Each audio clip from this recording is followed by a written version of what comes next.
Bonjour à tous, nous sommes le samedi 6 septembre et on se retrouve pour la suite et la fin de la vidéo Amiga allemand, donc qui était un Amiga qui venait d'Allemagne.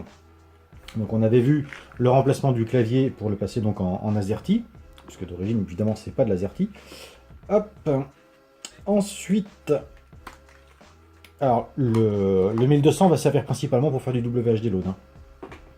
On a cette petite carte qui rajoute 8 MO de fast. Qui est vendu par... alors celle-ci est vendue par Amiga Store. Et c'est un produit qui a été fabriqué par... je ne sais pas si je prononce bien son prénom, mais Edu Arana, ou Edu Arana. Donc je vous mets le lien dans la description. C'est quelqu'un qui tient le site Arananet et qui refabrique pas mal de matos pour nos Amiga. On peut acheter directement sur son site. Moi je lui avais acheté le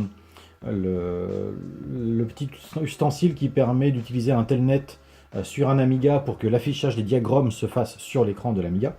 Mais il vend pas mal de matos, hein, notamment des relocators, des expansions mémoire pour 600, 500, tout ça. Donc là, j'ai installé 8 MO de fast en gardant le 0.20 d'origine. Donc il n'y a pas d'accélération au niveau du copro, on reste sur simplement 8 MO de fast et donc 2 MO de chip. Alors pour WHD load, c'est parfait. Ensuite, un petit adaptateur compact flash vert IDE de pouce et demi.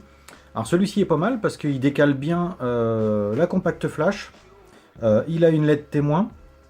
La plupart des autres en fait se mettent dans ce sens-là, mais si vous avez une indivision, vous pouvez pas l'utiliser. Donc là, celui-ci est plutôt pas mal. Je trouve qu'il est bien fabriqué, une très bonne finition. Donc ça se trouve un petit peu partout sur tous les sites Amiga. Donc là, je vais installer une carte compact flash de 8 Go. J'ai attribué à peu près 800 MO pour le Workbench. Donc j'ai installé le classique Workbench ADV que je n'avais jamais utilisé jusqu'à maintenant. Avant je prenais toujours le ADV SP parce que j'avais une carte accélératrice. Et bien après j'ai utilisé le modèle P96 ou la version 3.9 P96. Mais là vu qu'on est sur un Amiga stock avec seulement un petit peu de fast, on peut utiliser le ADV. Je vais vous montrer tout à l'heure, mais il y a des icônes qui sont très sympas, il est très complet.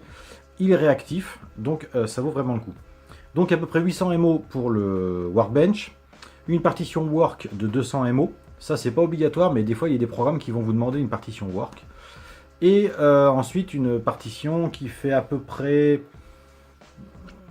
6 Go, si je dis pas de bêtises, à peu près 6 Go, oui, pour contenir tous les jeux qui peuvent être installés à l'avenir. Je crois que la ludothèque de jeux Amiga compatible avec le 1002 dans cette version là doit être à peu près de 4 Go, 4 Go et demi à peu près.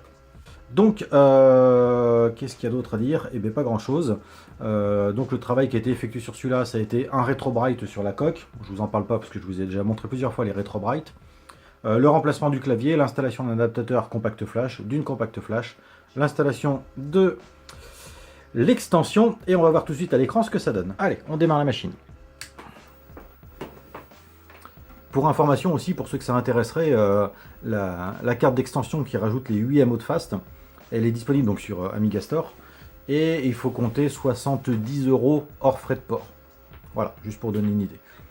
D'ailleurs, ça m'a permis en visitant le site de voir qu'ils viennent de sortir pour 63 ou 69 € un adaptateur SCSI vers SD, que je devrais pouvoir monter dans mon disque Protar.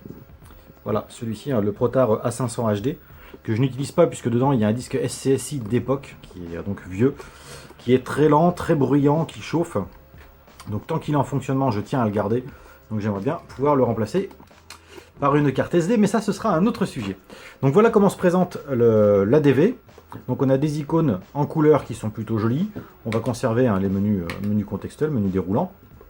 On a toujours le run qui nous emmène vers toutes les options, que ce soit les programmes, les outils de disque, WHD load, les programmes, les réglages, tout ça. Au niveau de la chip, on est sur 1.8, donc consommation assez basique. Et au niveau de la fast, il nous reste 5,5 MO en gros. Donc ça laisse largement de quoi travailler sur WHD load. Voilà, donc c'était la fin de cette vidéo sur cet Amiga qui va donc repartir chez son propriétaire. Je trouve que pour quelqu'un qui veut faire du WHD load, c'est une bonne solution, cette petite extension de mémoire. on va dire que c'est pas trop cher. Quand on voit à quel point les produits Amiga s'enflamment, c'est quand même pas très cher. Et ça permet de faire passer à peu près tout. Jusqu'à maintenant, tous les jeux que j'ai essayés ont fonctionné sans le moindre problème, hein. Sans crash, sans souci. Bon, j'espère que cette vidéo vous aura été utile. Merci de l'avoir regardée et je vous dis à très bientôt.